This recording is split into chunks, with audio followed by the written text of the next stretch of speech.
پہلے تو میں یہ عرض کروں محرم کی اسلام میں فضیلت کیا ہے اور کیوں ہے یہ فضیلت۔ رسول اللہ صلی اللہ علیہ وسلم نے فرمایا کہ محرم کو آپ صلی اللہ علیہ وسلم نے شہر اللہ قرار دیا ہے۔ صحیح حدیث ہے کہ آپ صلی اللہ علیہ وسلم نے فرمایا، صحیح مسلم کی حدیث ہے کہ رمضان کے روزوں کے بعد سب سے زیادہ جو روزے افضل ہیں وہ شہر اللہ المحرم، اللہ کے مہینے محرم کے ہیں، یعنی اللہ کی طرف اس محرم کی نسبت کی جا رہی ہے، تو یہ ایک بڑی فضیلت کی چیز ہے۔ اور قرآن میں جن 4 مہینوں کو محترم قرار دیا ہے، عرب ان مہینوں میں جنگ و جدال کو حرام سمجھا کرتے تھے کہ یار یہ ناجائز ہے، اس میں جنگ نہیں کرنی چاہیے، ان مہینوں کا احترام لازم ہے۔ ان میں 4 مہینوں میں محرم بھی ہے، محرم، رجب، ذی الحجہ، ذی قعدہ، ذی الحجہ، یہ 4 مہینے ہیں جو محترم ہے، لیکن اس میں پھر رجب بھی داخل ہے اور ذی قعدہ بھی اور ذی الحجہ بھی، تو یہ بھی ہے۔ اور 10 محرم کے روزے کی بڑی فضیلت ہے۔ آپ صلی اللہ علیہ وسلم نے فرمایا 1 سال کے گناہوں کی معافی کا ذریعہ بنتا ہے، لیکن آپ نے فرمایا کہ یہودیوں کی مشابہت نہ کرو، کیونکہ یہودی 1 روزہ رکھتے ہیں تو ہم 9، 10 یا 10، 11 2 روزے ملائیں گے، تو یہ محرم کی فضیلت ہے۔ اور یہ کیوں ہے اس کی ہمیں وجہ معلوم نہیں ہے۔ جیسے کسی نے ابھی بھائی نے سوال پوچھا نا ایک کہ اس میں کوئی واقعات ہوئے تھے، تو پہلے میں بتا دوں 10 محرم میں جب نبی صلی اللہ علیہ وسلم نے محرم کے مہینے کی یہ فضیلت بیان کی تو اس کو کسی واقعے کی بیس پہ بیان نہیں کی ہے۔ اس بارے میں جتنے واقعات ہمارے پاس منقول ہیں کہ آدم علیہ السلام جنت سے زمین پہ آئے تھے، یا قیامت آئے گی اس دن، یا یہ کہ اور پتہ نہیں کیا کیا ابراہیم علیہ السلام کو آگ میں ڈالا گیا، یہ سب من گھڑت ہیں، اس کی کوئی حقیقت نہیں ہے، موضوع روایتیں۔ البتہ اس دن موسیٰ علیہ السلام اور بنی اسرائیل کو فرعون سے نجات ملی تھی، اس بارے میں روایت سندن بہتر ہے، یعنی اس کو مستند روایت کہا جا سکتا ہے۔ تو وہ یہ کہا جا سکتا ہے کہ 10 محرم کو موسیٰ علیہ السلام اور بنی اسرائیل کو اللہ نے فرعون سے نجات دی تھی، اسی بیس پہ یہودی روزہ رکھا کرتے تھے اس دن۔ تو یہ روایت کے علاوہ باقی جتنے بھی واقعات ہیں سب من گھڑت ہیں۔ باقی حضرت حسین رضی اللہ تعالی عنہ کو جو کربلا میں شہادت ملی ہے، وہ تو 10 محرم، وہ تو فضیلت تو اسلام میں پہلے سے تھی، تو حضرت حسین رضی اللہ تعالیٰ عنہ کا واقعہ تو بعد میں ہوا ہے، تو اس سے حضرت حسین کی شہادت کو اور فضیلت مل گئی کہ آپ کو ایک مقدس دن میں اللہ تعالیٰ نے شہادت عطا فرمائی ہے۔ دیکھو اللہ تعالیٰ نے جو ہمیں قرآن میں آیات بتائی ہیں، یہ سب ہمیں اللہ کی طرف کھینچتی ہیں کہ ہم اللہ کے بن کے رہیں، جیسا جیسے اللہ کہہ رہے ویسے کریں، اپنے عمل کو درست کریں۔ سورہ بقرہ میں اللہ کا ارشاد ہے لَيْسَ الْبِرَّ أَن تُوَلُّوا وُجُوهَكُمْ قِبَلَ الْمَشْرِقِ وَالْمَغْرِبِ وَلَكِنَّ الْبِرَّ مَنْ آمَنَ بِاللَّهِ وَالْيَوْمِ الْآخِرِ وَالْمَلَائِكَةِ وَالْكِتَابِ وَالنَّبِيِّينَ۔ فرمایا ادھر ادھر منہ کر لینا یہ کوئی نیکی نہیں ہے، اصل نیکی یہ کہ پہلے اپنا ایمان درست کرو اور پھر وَأَقَامَ الصَّلَاةَ وَآتَى الزَّكَاةَ وَالْمُوفُونَ بِعَهْدِهِمْ، نماز قائم کرو، زکوٰۃ دو، معاہدوں کی پابندی کرو، اور وَآتَى الْمَالَ عَلَى حُبِّهِ، صرف اللہ سے محبت کی بیس پر ذوی القربہ رشتہ داروں کو پیسے دو، رشتہ داروں کو پیسے دو، والیتامى، یتیموں کو کھلاؤ، یتیموں پہ خرچ کرو، والمساکین، مسکینوں کو کھلاؤ، وابن السبیل، مسافروں پر خرچ کرو۔ الو نہ بناؤ مسافر کو کہ اس کو کیا پتہ یہاں کے ریٹ کا، تو الو بناؤ اس کو، ایسا نہیں، مسافروں کا خیال کرو۔ تو یہ 4 قسم کے طبقے پر احسان کرو، اور نماز بھی قائم کرو، اور زکوٰۃ الگ سے دو، اور والصابرین فی البأساء والضراء، کوئی پریشانی آئے تو صبر کرو، چاہے وہ مالی پریشانی ہو، فی البأساء والضراء، جسمانی پریشانی، وحین الباس، اگر میدان جنگ میں لڑنا پڑے تو میدان جنگ میں صبر سے لڑو۔ اولئک الذین صدقوا، اللہ فرماتے ہیں جن لوگوں کی یہ صفات ہیں یہ ہیں سچے ایمان کے دعوے میں۔ ہم لوگوں نے اسلام کو بھی ایک، یعنی یوں سمجھیں کہ ایک فیشن ہوتا ہے نا، مختلف قسم کے موسموں میں مختلف قسم کی ایکٹیویٹیز ہوتی ہیں۔ محرم میں ہمارے ایک نئی قسم کی ایکٹیویٹیز ہوتی ہیں، ربیع الاول میں الگ قسم کے مسلمان بنے ہوتے ہیں ہم لوگ، ٹھیک ہے نا۔ تو یہ 2 مہینے خاص طور پر ایسے ہیں جس میں یہ 2 مہینے کی جتنی ہماری ایکٹیویٹیز ہیں وہ سب ہم اخپل طریقے سے گزارتے ہیں، جس طرح اللہ اس کے رسول نے بتایا اس طرح سے نہیں گزارتے۔ اسلام میں کسی کی یوم ولادت یا یوم شہادت یا یوم وفات، اس کو کوئی اہمیت نہیں دی گئی ہے. اگر دی گئی ہوتی تو سب سے پہلے محمد صلی اللہ علیہ وسلم کا یوم وفات کا دن ایسا تھا کہ اس پہ ہمیں غم منانے کا حکم دیا جاتا، اور یوم ولادت ایسی تھی جس پہ ہمیں خوشی منانے کا حکم دیا جاتا. کہیں بھی نہیں ملتا ہمیں. بعض حضرات یہ کہتے ہیں کہ آپ صلی اللہ علیہ وسلم کو خواب آیا تھا جس میں بتایا گیا کہ آپ کے نواسے حضرت حسین جو جنت کے سرداروں کے، جنت کے نوجوانوں کے سردار ہیں، ان کو آپ کی امت شہید کرے گی. تو آپ بلک بلک کے رونے لگے. اس سے بعض لوگ استدلال کرتے ہیں دیکھو غم حسین میں رونا چاہیے. تو یاد رکھو نبی صلی اللہ علیہ وسلم کو جب اطلاع ملی آپ کو غم ہوا آپ روئے. تو جب بھی کوئی غم کسی کو پہنچتا ہے اس کی آنکھوں سے آنسو نکلنا یہ نیچرل ہے. تو ایسی خبر کو سن کے آپ کو رونا آ جائے تو یہ سنت ہے، اس میں کوئی حرج نہیں ہے. لیکن کیا ہر سال نبی صلی اللہ علیہ وسلم جس دن یہ خواب آیا تھا تو اگلے سال اسی تاریخ میں دوبارہ روئے، پھر اسی تاریخ میں دوبارہ روئے؟ بھائی جب غم کی خبر ملی تو روئے آپ صلی اللہ علیہ وسلم. حضرت جعفر طیار آپ کے چچا زاد بھائی، ان کی شہادت کی آپ کو اطلاع ملی تو بھی آپ کے آنکھوں سے آنسو جاری ہوئے. تو کیا اب حضرت جعفر کے غم میں رونا بھی سنت ہوگا؟ بولو نا بھائی. اگر آپ صلی اللہ علیہ وسلم حضرت عثمان کے دور میں زندہ ہوتے اور اس طرح بے دردی سے حضرت عثمان کو شہید کیا جاتا تو کیا آپ نہ روتے ہیں بھائی؟ تو پھر حضرت عثمان کی یوم شہادت پہ رونا بھی کیا ہے؟ سنت ہونا چاہیے نا. حضرت عثمان کی شہادت کی نبی کو اطلاع ملی تھی، وہ جھوٹی افواہ تھی. صلح حدیبیہ کے موقع پر آپ صلی اللہ علیہ وسلم نے حضرت عثمان کو قاصد بنا کے بھیجا. اطلاع ملی کہ ان کو شہید کر دیا. آپ ایسا درد اور ایسا غضبناک ہوئے کہ آپ نے 1400 صحابہ سے موت پر بیعت کی. تو جب آپ کو سچی مچی کی اطلاع ملتی کہ واقعی ابھی تو افواہ تھی، یقین نہیں تھا، جب آپ صلی اللہ علیہ وسلم کو حقیقت میں اطلاع ملتی کہ آپ شہید ہو گئے تو کیا آپ نہ روتے؟ آپ صلی اللہ علیہ وسلم کو اپنی نواسی آپ کی گود میں تھی، اس کا انتقال ہوا، آپ کی آنکھوں سے آنسو جاری ہوئے. صحابہ نے کہا یا رسول اللہ آپ تو ہمیں صبر کی تلقین کرتے ہیں، آج آپ رو رہے ہیں. تو فرمائیے اللہ کی رحمت ہے، یہ تو اللہ کی رحمت ہے بھائی، اولاد ہے میری. تو کیا جب حضرت وہ جو آپ صلی اللہ علیہ وسلم کی نواسی کا انتقال کی تاریخ آئے گی تو ہم سب روئیں گے بیٹھ کے؟ بولو نا بھائی. تو کہاں کی کہاں لگا دیتے ہیں. دیکھو ہر بدعت کو جائز کرنے کے لیے نا کچھ دلیل ہر ایک کو مل جاتی ہے. تو میں بار بار کہتا ہوں جو شیعہ حضرات ہیں ان کا مسلک ہے، وہ تو صحابہ کو نہیں مانتے، تو ان کا جو مسلک ہے ان کو کرنے دیں، ان کے کام میں ٹانگ نہ اڑائیں، نہ ان سے بحث کریں، نہ ان کے کام میں ٹانگ اڑائیں. بولے بھائی آپ کا مسلک ہے آپ کریں. میں کہتا ہوں جو سنی لوگ ہیں جن کے اصول ہی الگ ہیں ان سے، وہ یہ سب کیوں کر رہے ہیں؟ بھائی یا تو ادھر ہو جاؤ، شیعہ بن جاؤ. کس نے روکا ہے؟ کوئی گورنمنٹ کی طرف سے پابندی تھوڑی ہے، کوئی پابندی نہیں ہے. آپ شیعہ بن جائے کوئی نہیں روکے گا آپ کو. کوئی شیعہ سنی بننا چاہے اسے کوئی نہیں روکتا، کوئی سنی شیعہ بننا چاہے اسے کوئی نہیں روکتا. لیکن جب آپ سنی ہیں تو پھر آپ کو ان اصولوں پہ چلنا پڑے گا جو اہل سنت والجماعت علماء نے بتائے ہیں. اہل سنت والجماعت کے ہاں رونا عبادت نہیں ہے. ہاں آپ نے کسی دن کربلا کا واقعہ سنا، چاہے محرم میں سنا، ربیع الاول میں سنا، حضرت حسین رضی اللہ تعالیٰ عنہ کی ایک جو دردناک شہادت کا واقعہ آپ نے سنا، آپ کو رونا آ گیا، تو یہ عین ایمان کی علامت. میرے بیان اب ویڈیو ریکارڈ ہوتے ہیں، پہلے ریکارڈ نہیں ہوتے تھے، آڈیو چلتے تھے. تو میں نے 2 دفعہ زندگی میں پہلی دفعہ جب یہ واقعہ بیان سنا، بیان کے دوران میں بھی رو رہا تھا اور سننے والے بھی رو رہے تھے. نیچرلی آ گیا رونا.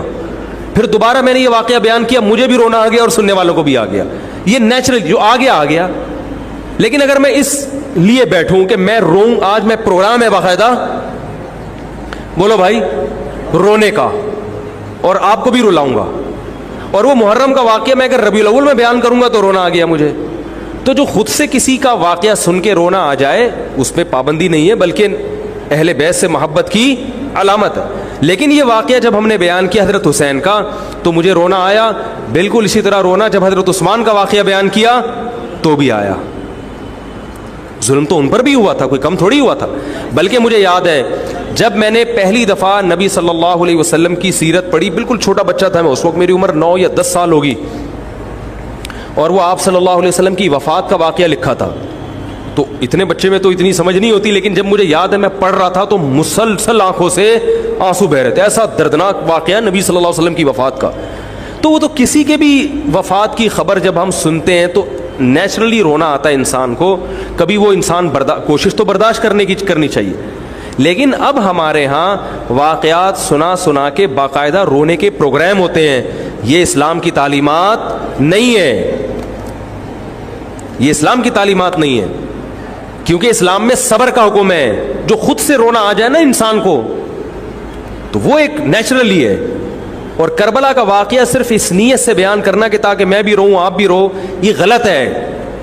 یہ اہل سنت والجماعت کے ہاں یہ اسلامی تعلیمات کے منافی ہے. سمجھ میں آ رہی ہے بات کہ نہیں آ رہی؟ اور کسی مخصوص دن کے ساتھ تو ویسے بھی خاص نہیں ہے یہ. اور ویسے بھی شریعت میں صحیح بخاری مسلم کی حدیث ہے، آپ صلی اللہ علیہ وسلم نے نوحہ کرنے والی عورتوں پہ لعنت، نیاحہ کہتے ہیں چیخنا چلانا.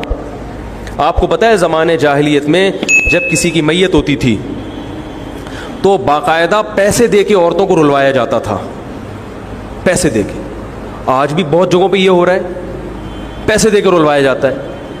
تو نبی نے تو ان عورتوں پہ لعنت کی ہے جو فری میں روتی ہیں، پیسے دے کے نہیں، جو فری میں میت پہ روتی ہیں. اور چیخ چلا کے رونا تو ویسے ہی حرام ہے اسلام میں. میت پہ جب بھی نبی صلی اللہ علیہ وسلم روئے ہیں آپ کی آنکھوں سے آنسو، بس چیخ چلا کے نہیں روئے ہیں. حضرت جعفر طیار بھی تو اہل بیت میں سے تھے. جب شہید ہوتے ہیں آپ کی 4 جوان بیویاں بیوہ ہوتے ہیں، چھوٹے چھوٹے بچے یتیم ہو جاتے ہیں، تو ان کی بیویاں جب روتی ہیں تو گھر سے باہر آواز آتی ہے. آپ نے پہلی دفعہ سمجھایا جا کے کہ ان سے بولو اپنی آوازوں کو پس کرو. جب دوبارہ تو آپ نے فرمایا منہ پہ خاک پھینک دو جا کے. حالانکہ ان کا جو رشتہ حضرت جعفر طیار سے تھا وہ ہمارا نہیں ہے، ہم تو بہت دور کے ہیں. اہل بیت سے جو جتنا ان کی بیویوں کا رشتہ ہے اتنا تو ہمارا نہیں ہے نا. ان کو چیخ کے رونے کی اجازت نہیں دی. اور آج ہمارے ہاں کیسے ہوتا ہے، ہا ہو چیخ رہے ہیں، پیٹ رہے ہیں. گریبان چاک کرنا اسلام میں حرام ہے روتے ہوئے. گریبان چاک کرنا اس پہ لعنت ہے نبی صلی اللہ علیہ وسلم کی. تو آج گریبان بھی چاک ہو رہا ہے، رو بھی رہے ہیں، پیٹ بھی رہے ہیں. تو بھائی وہ شیعہ حضرات کا ایک مسلک ہے، ان کی رائے ہے، ان کو ان کی رائے پہ چلنے دو. آپ جو اہل سنت والجماعت کو فالو کرتے ہو تو یا تو ادھر ہو جاؤ یا ادھر ہو جاؤ، درمیان میلہ لٹکو. درمیانی آدمی کہیں کبھی نہیں ہوتا. درمیان کی جو جنس ہے وہ کہیں کی ہوتی ہے.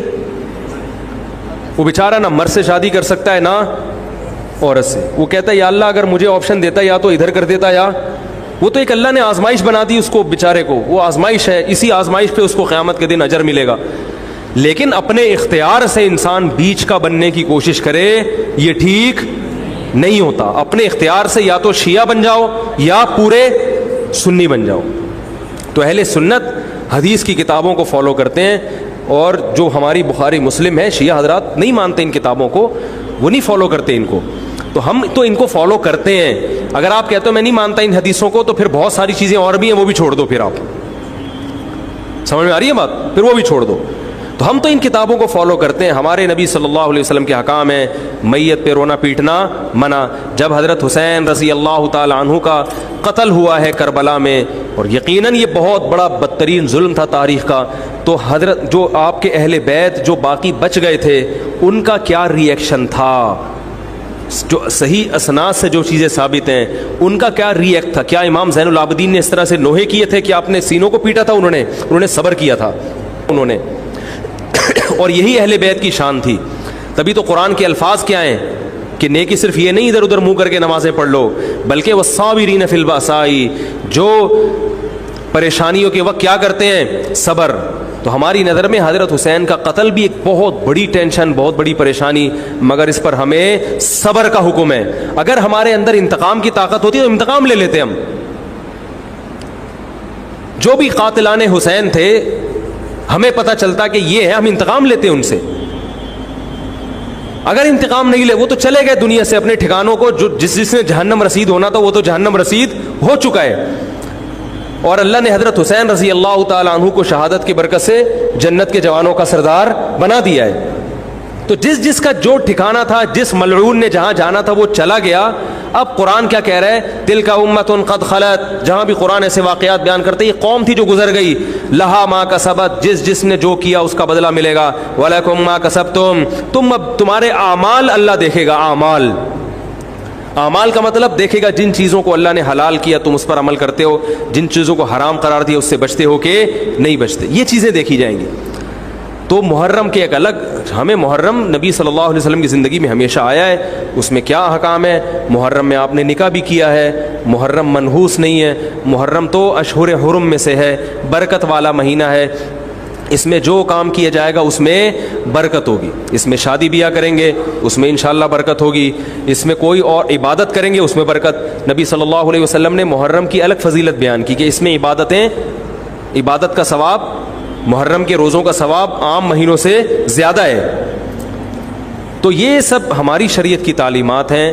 تو ہمیں ایک طرف ہو جانا چاہیے, ہمیں اسی کو فالو کرنا چاہیے. ہاں یہ وہ دور نہیں ہے کہ آپ دوسروں پہ جا کے انگلیاں اٹھائیں, تم یہ کیوں کر رہے ہو, یہ کیوں, بس چھوڑ دو اس کو. جو جب اس کو سمجھ میں آئے گی تو آ جائے گا, نہیں آئے گی تو 73 فرقے ہیں نا, تو یہ آپ تھوڑی ختم کرو گے, یہ حضرت عیسیٰ علیہ السلام آ کے ختم کریں گے. تو جو کام عیسیٰ علیہ السلام کا ہے وہ خود کرنے کی کوشش, بولو بھائی, مت کرو. آپ دیکھو کہ ان میں جو صحیح ہے اس کو فالو کرو. باقی بھائی جیسا کر رہے ہو, ہمارے پاس نہ کوئی پولیس ہے نہ کوئی پاور ہے. پولیس بھی ہوتی تو بھی کچھ نہیں کرتی. ہم اگر پولیس میں ہوتے تو کیا کر لیتے. فساد ہوتا ہے ان چیزوں سے. افغانستان میں جب طالبان کی حکومت تھی,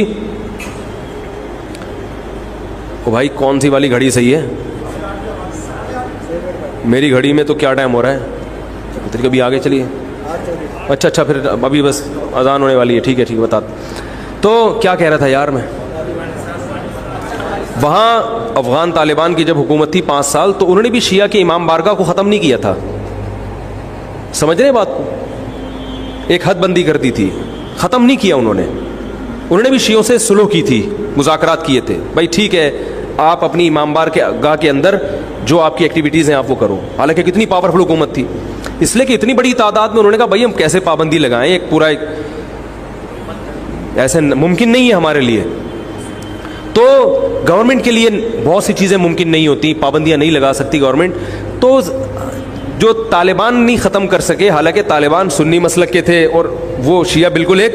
میں نے وہاں امام بارگاہ میں اذانیں بھی سنی ہیں, ریڈیو پہ اذان آتی تھی امام بارگاہ سے, میں نے خود سنی ہے کہ بھائی میں نے یہ کہاں سے آ رہی ہوں, افغانستان سے میں اس وقت اذان ہوں. افغانستان کا چینل اس وقت آتا تھا طالبان کا اردو میں چینل, تو اس میں اذان آ رہی ہوتی تھی شیعہ حضرات کی.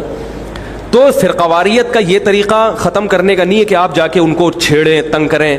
بھائی یہ بہت عرصے سے چلے آ رہے ہیں, چلتے رہیں گے. جو صحیح ہوگا اس کو حضرت عیسیٰ علیہ السلام نافذ کر دیں گے, جو غلط کو ڈیلیٹ کر دیں گے خود ہی.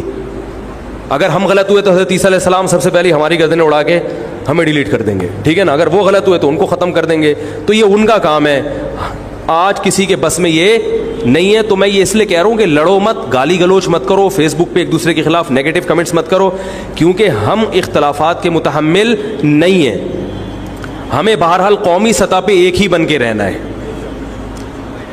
پاکستان کے مقابلے میں جو ہمارے دشمن ہیں ان کے مقابلے میں ہمیں ایک بن کے رہنا. جہاں تک مذہب کا تعلق ہے, بھائی آپ کا مسلک اجازت دیتا ہے آپ کریں, ہمارا مسلک ہمیں اس کی اجازت, ہمارا مسلک ہمیں ماتم دیکھنے کی بھی اجازت نہیں دیتا. سمجھ میں آ رہی ہے بات؟ ہمیں دیکھنے کی بھی اجازت نہیں, ہم دیکھیں گے بھی نہیں. آپ کا مسلک ہے آپ کریں. تو لڑنا بھڑنا نہیں ہے. میں صرف یہ کہہ رہا ہوں کہ ایک طرف ہو جاؤ, یا ادھر یا بولو بھائی ادھر ہو جاؤ. تو ہم یہ چیزوں کو غلط سمجھتے ہیں, نہ ماتم کو جائز سمجھتے ہیں, نہ رونے پیٹنے کو جائز سمجھتے ہیں. جس طرح سے رویا جا رہا ہے, کسی کو واقعہ کربلا سن کے رونا آ جائے, یہ ایمان کی علامت ہے اہل بیت. لیکن یہ کوئی سنت عمل نہیں ہے کہ باقاعدہ اس کو رلانے کے لیے آرڈر پہ بٹھایا جائے کہ چلو کربلا کا واقعہ سن کے رونا سنت ہے تو آپ بیٹھو تو رو. ایسا نہیں ہے, کچھ ایسی شریعت میں نہیں ہے. اللہ تعالیٰ سے دعا ہے کہ اللہ تعالیٰ ہمیں اہل سنت والجماعت میں اگر ہم ہیں تو حقیقی معنوں میں اس میں داخل کر لے, اور پھر اسی کو فالو کرنے کی توفیق عطا فرمائے, اور ملک کو بدامنی سے محفوظ فرمائے. ایک تو کے پی کے ایک بہت بڑے عالم حضرت مولانا شیخ ادریس صاحب جو شیخ الحدیث بھی تھے, مجھے ان کے بارے میں پہلی مرتبہ اس وقت پتہ چلا جب میں جاپان کے ٹرپ پہ گیا تھا. تو جنہوں نے مجھے بلایا ارشاد بھائی ہیں، وہ پہلے شیخ ادریس صاحب کو بھی بلا چکے تھے.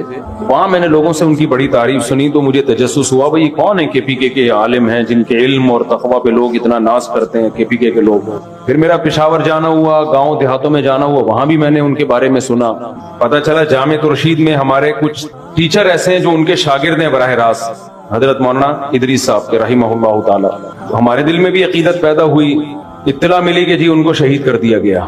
شہادت سے پہلے 15-20 دن ان کے خلاف سوشل میڈیا پہ ایک بہت ہی غلیظ قسم کا پروپیگنڈا کیا گیا. ان کا بیان میں نے سنا، بیان تو پشتو میں ہے لیکن وہ بہت آسان پشتو ہے، واضح ہے. اس میں انہوں نے بتایا کہ میں حق بیان کروں گا، پھر فوج کی تعریف کی، آرمی چیف کی تعریف کی. اس کے بعد پھر سوشل میڈیا پہ ان کے خلاف جو طوفان بدتمیزی مچایا گیا ہے ان کے خلاف، شرم کے سارے تقاضوں کو بالائے طاق رکھے. تو پہلے میں آپ سے چند اصولی باتیں کروں گا.